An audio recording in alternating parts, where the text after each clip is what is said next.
The dust of the wilderness settled on Joshua's shoulders, heavy as the silence following the final breath of his mentor. For 40 years, he had lived in the shadow of a giant, learning the rhythm of the desert and the weight of the people's cries. But now, the pillar of cloud had stilled, and the sun rose on a horizon that demanded he step forward.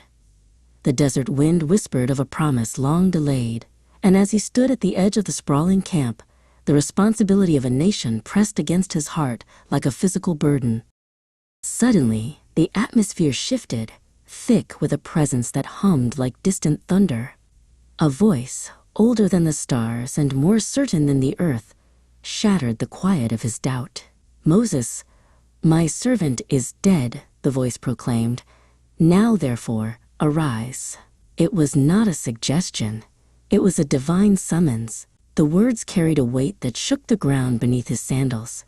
Every boundary Joshua had ever known was about to be crossed, moving him from the familiar sands of the past toward the rushing waters of a new destiny.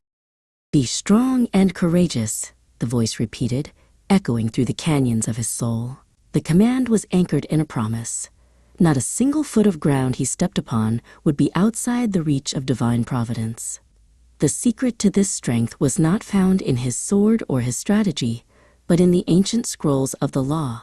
It was to be his meditation by day and his heartbeat by night, the steady, unwavering rhythm that would guide his feet across the churning currents of the Jordan River.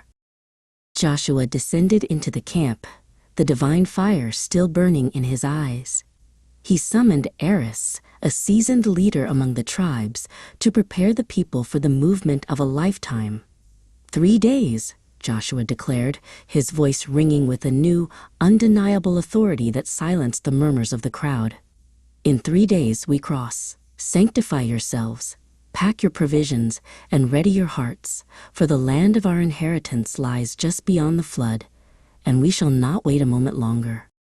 Eris looked back at the thousands of campfires flickering in the twilight, and then back at his new commander.